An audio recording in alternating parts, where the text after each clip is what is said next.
Bonjour. Aujourd'hui, le point sur la nullité du contrat.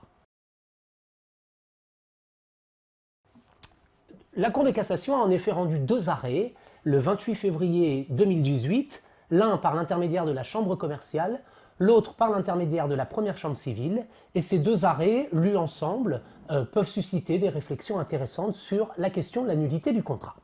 Commençons par rappeler ce qu'est la nullité du contrat. L'article 1178, alinéa 1er du Code civil, définit la nullité du contrat comme une sanction. C'est la sanction du non-respect d'une condition de validité du contrat qui va être judiciairement prononcée, c'est-à-dire qu'il faut saisir le juge pour obtenir le prononcé de la nullité. Une fois que la nullité a été prononcée, quel est son effet? C'est l'article 1178 alinéa 2 du Code civil qui prévoit cet effet, que la nullité soit relative ou absolue. Elle produit cet effet d'anéantir le contrat rétroactivement, c'est-à-dire qu'on considère que le contrat n'a jamais été conclu depuis l'origine. Il n'empêche qu'il faut distinguer entre deux types de nullité, la nullité relative et la nullité absolue, et les critères de distinction figurent aujourd'hui à l'article 1179 du Code civil. Le critère est simple, lorsque la règle de droit qui a été transgressée avait pour objet la protection d'un intérêt privé, eh bien, elle est sanctionnée par la nullité relative. Lorsqu'en revanche, elle avait vocation à protéger l'intérêt général, c'est la nullité absolue qui doit alors être prononcée. Pourquoi distinguer entre nullité absolue et nullité relative? Tout simplement pour deux raisons. Il y en avait une troisième qui aujourd'hui n'a plus lieu d'être, c'était une différence d'un point de vue du délai de prescription, mais désormais l'action en nullité relative comme l'action en nullité absolue est enfermée dans un délai de prescription de 5 ans, c'est l'article 2224 du Code civil qui trouve ici à s'appliquer. Les deux intérêts restants sont les suivants. D'abord, il faut identifier qui est titulaire de l'action en nullité. C'est les articles 1180 et 1181 du Code civil. Et ensuite, pour savoir si l'on peut ou non confirmer l'acte nul. C'est cette fois les articles 1180 et suivants du Code civil qui traitent de la question de la confirmation. Alors, pour synthétiser, peut agir en nullité relative uniquement celui que la règle de droit entendait protéger. Quand peut agir en nullité absolue, tout intéressé. Concernant la confirmation, on enseigne traditionnellement que seul un acte entaché d'une cause de nullité relative peut faire l'objet d'une confirmation, tandis qu'un acte entaché d'une cause de nullité absolue ne peut pas, quant à lui, faire l'objet d'une confirmation. Ces principes rappelés, voyons un peu en quoi les deux arrêts rendus le 28 février 2018 sont intéressants. Le premier arrêt est un arrêt de la première chambre civile qui invite à revenir sur l'identité du titulaire d'une action en nullité. Il s'agissait ici d'une action en nullité d'un contrat qui avait été conclu par un mandataire sans pouvoir.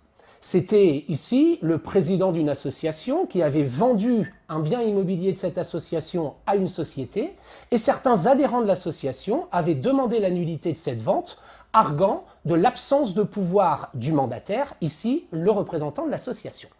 Et pour revendiquer cette nullité, il considérer qu'ils avaient un intérêt à agir. La Cour de cassation estime dans cet arrêt que la nullité pour absence de pouvoir du mandataire ne peut être que demandée par la partie représentée, à savoir ici le mandant, et non par les tiers au contrat de vente. Pourquoi? Parce qu'il s'agit d'une nullité relative. Autrement dit, les adhérents de l'association étant tiers au contrat de vente ne pouvaient pas demander la nullité du contrat conclu par le représentant de l'association, ici le dirigeant, seule l'association elle-même le pouvait puisque c'était elle qui était partie au contrat de vente. Cette règle est assez étonnante dans la mesure où l'ordonnance du 10 février 2016 ne retient pas tout à fait les mêmes solutions. L'article 1156 nouveau du Code civil pose les règles suivantes. Lorsqu'un mandataire agit sans pouvoir, c'est-à-dire qu'il va conclure un acte alors qu'il n'avait pas le pouvoir de conclure cet acte, eh bien, les deux sanctions sont les suivantes. La première, c'est que cet acte est inopposable au représenté. Ce n'est donc pas que le représenté peut demander la nullité de cet acte lui est purement et simplement inopposable. Le seul qui puisse demander éventuellement la nullité de cet acte, c'est le tiers contractant. Donc vous voyez que dans l'arrêt de 2018, on pose une règle qui est sensiblement différente puisqu'on prévoit que le représenté est le seul à pouvoir demander la nullité, là où l'ordonnance nous dit par l'intermédiaire de l'article 1156 que seul le tiers contractant peut demander la nullité. S'agissant d'un arrêt inédit, il ne faut vraisemblablement pas lui accorder une importance excessive, mais la différence est ici à mettre en exergue. Voilà pour ce premier arrêt qui est un arrêt de la première chambre civile. Concernant l'arrêt de la chambre commerciale du 28 février 2018, il invite quant à lui à revenir sur la question de la confirmation. Il s'agissait ici d'une caution qui avait souscrit un cautionnement solidaire pour garantir les dettes d'une société au profit d'une banque, donc d'un créancier professionnel. Or, il apparaît que ce cautionnement était dépourvu de la mention manuscrite exigée par le nouvel article L331-2 du Code de la consommation. Aussi, comme la banque avait eu conscience de l'oubli de cette mention manuscrite, elle avait fait rédiger un deuxième acte de cautionnement qui, quant à lui, comportait ces mentions. Et un litige est né et les cautions ont fait valoir la nullité de leur engagement de caution pour non-respect de ces mentions manuscrites. Mais la Cour d'appel avait considéré que ce cautionnement, les obligations issues du cautionnement avaient été confirmées. Elle avait été confirmée parce que, nous dit la Cour d'appel, le second acte était quant à lui valable. La Cour de cassation rappelle ici, pour censurer l'arrêt d'appel, que la régularisation d'un acte nul constitue une confirmation de l'obligation et, en conséquence, il faut vérifier deux conditions élémentaires pour la confirmation, à savoir 1. La connaissance du vice par le confirmant, 2. L'intention par le confirmant de réparer ce vice.